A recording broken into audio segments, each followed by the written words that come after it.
Looking to add some instant color into your garden space while everything else is still asleep? Well, today I'm planting Primrose, which is one of the easiest ways to achieve that goal simply because of the hardy growth habit and the tolerance that this plant has for frost and early spring weather, especially here in Southern California.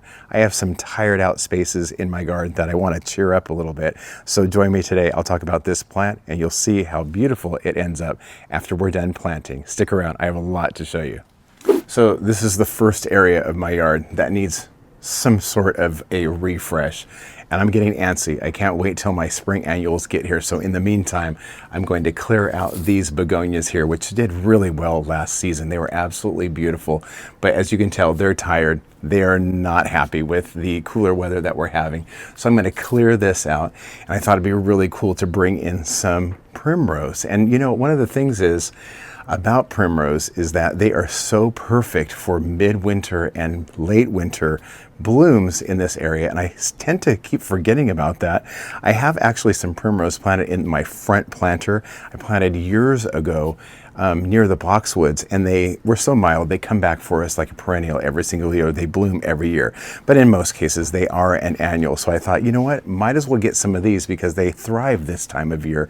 And so because they are so easy to grow and they are so wonderful, especially their blooms are just beautiful, as you can tell right here, I thought it'd be really nice to add some color and just kind of clear out some of the things that aren't so great to look at. Now, another reason why I felt that they would do super well in this area is because right about now, I mean, we've had some heat lately, which is so odd to say considering that a lot of our country is like dealing with a deep freeze right now. But they do really well when the temperatures stay below 70 degrees. And in this area right here, because, you know, it's not going to be too hot here. This area doesn't get direct sun because of the way the sun is in the wintertime. It's mostly in shade. It's going to be perfect because this area will stay below 70 degrees. And I think it'll be just right, the just perfect environment for these plants to do what they need to do to be successful. Just going to pop this out. And I'm going to add some new soil in here, and we'll have a new looking area in a matter of no time. All right, just pop that out, and I'm going to put this cocoa liner back in here. And you know, this really is, like I said before, going to be the perfect spot for these because they like indirect sunlight. For the most part, they don't like to bake in the hot afternoon sun. So this area, if it gets any sun, it's going to get a little bit of morning sun, and that'll be basically it. And also this cocoa liner is going to be beautiful because one of the other things that they really appreciate is moist soil, but well draining soil. They don't want to stay soggy for extended periods of time. So this is going to allow for it to be watered without getting waterlogged. All right. Oops. Let me see if I can actually hit it inside this container instead of having it fall over the side just like right then. Boy, I almost missed that completely. All right, there we go. I found these smaller bags of soil at my garden center. I thought that's going to be perfect so I don't have to lift up a giant bag of soil this high because, you know, it's not the perfect height for me. It's a little bit tall here, although I can still reach it pretty okay. I want to make sure that the soil is up high enough to where these can be seen because they're not the type of annual that will flow over the sides since they grow straight up. I want to be able to see them, especially from inside and definitely from this vantage point. Just a little more soil. All right, now I'm going to add a little bit of organic fertilizer, and you don't need to add a lot of this, just a little bit. Will do, although the soil that I added in here has just a little bit of fortification to it. But we don't need to really put a lot in here because these are not going to be like our summer annuals that are like super heavy feeders that last throughout a very long growing season.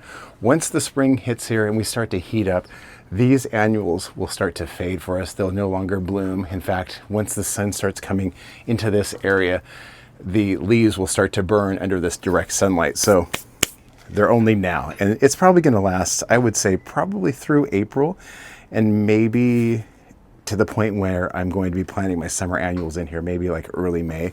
And if you have really good luck planting primrose and you've grown them in your garden, let me know what your experiences has been, because I've had really good experiences with these. But they come in like bluish purples, they had red, they have of course white, pink, various colors that are very cheerful. I just tended to really appreciate the yellow because I don't know if you agree, but in the garden, anything that's yellow really pops, especially from a far distance. The eye just automatically goes to that.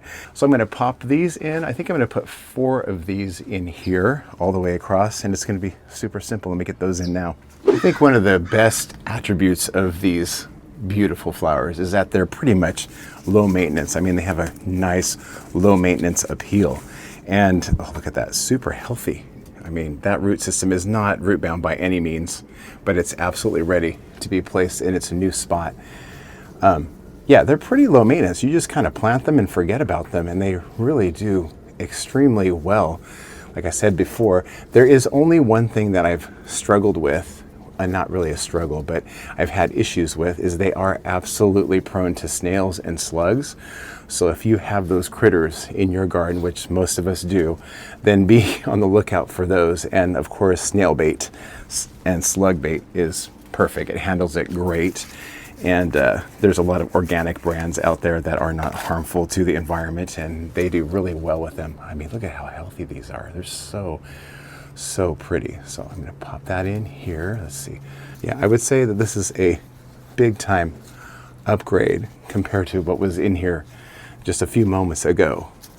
I have an area in my yard in the front there where I had planted my shade containers, and they also had begonias in them and also some hippo plants. I think I'm going to clear that area out too and pop some of these in there, because that area gets a very similar situation of sun as this does, and I think they're going to be just absolutely perfect there.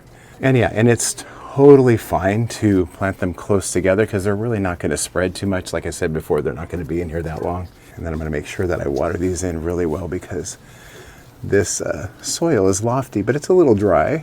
So I want to make sure I get this nice and filled in. There we go, absolutely perfect. I'm going to put my drip in here. This is just like a soaker drip line that will soak the bottom of the roots. And I'm going to take that across the front. So when all of my plants back here are getting watered, these will be getting watered with them. Like I said, instant pop of color, and it's not even spring yet. Okay, so let's go get those 2 containers planted up, and hopefully it'll be as much of an upgrade as this is. Love that.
So I feel like this is a huge upgrade here, and also on the front porch. I moved those 2 tin containers more towards our front door because it'll protect them from that harsh afternoon sunlight that we're having.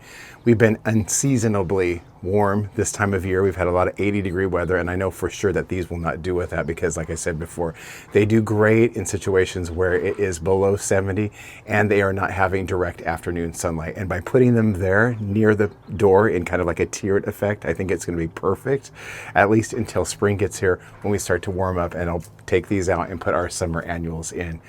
Now, I would really love to know what you do before spring hits. Do you plant primrose? I know that here we're mild and we can plant this time of year, but eventually, even in the colder climates, you guys do eventually thaw out a little bit.